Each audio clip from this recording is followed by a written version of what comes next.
Hey everybody, Andrew from the Little Wine Shop here.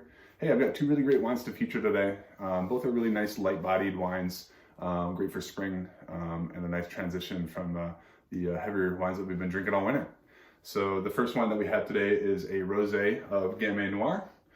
This is coming from the Yakima Hills AVA in Washington, 2019, from a winery called Division Villages. The second wine that we have is a wine called Colaroso. This is from Field Recordings out of Central Coast, California, 2018, and it's a beautiful red blend. So the first one we'll get into is the rosé here. So again, this is rosé of Gamay. Gamay is a grape you may not be accustomed to, but it's the same grape that you find in Beaujolais in France, although this is a totally different expression. A, it's a rosé, B, it's a totally different terroir. Comes from a little 6-plot vineyard in, again, the Yakima Hills AVA in Washington. This is a 2019. This wine is really a delightful wine. It has notes of strawberry, watermelon, very floral, and I think it has great minerality. They actually pick the grapes for this a little earlier than they typically would. That helps to preserve some of the acidity and to balance out the fruitiness in the wine to create a nice balanced wine. I think this would be a really great pairing with some spring asparagus or even a spicy Mexican meal. I think this would go really well with. So choose this one. Second wine that we have today is a beautiful red blend.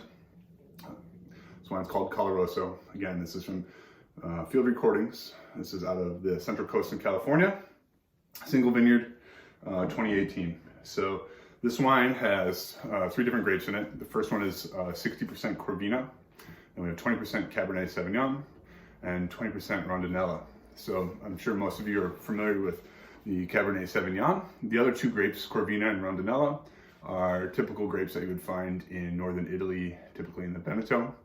Oftentimes you'll see them blended into a blend called Valpolicella, which is pretty famous from that region. But again, this wine is pretty unique in and of itself. Quite light-bodied, as you can see the pale color here. But don't let that fool you, it still has some good complexity. I think this wine has great notes of strawberry, it has some citrus and orange flavors, some floral notes, but also has some complexity in white pepper notes and has a little bit of smokiness. So I even think that this wine on a warm spring evening would be great slightly chilled. I think that would be a really nice way to drink it. I think this would pair well with risotto or even like a big Cobb salad. I think this would be really a delightful wine to go with. So you don't have to serve it chilled, but I think it works well if you do. So thanks for joining us today. We appreciate it, and we hope you enjoyed. Feel free to stop by the store anytime. We're open every day.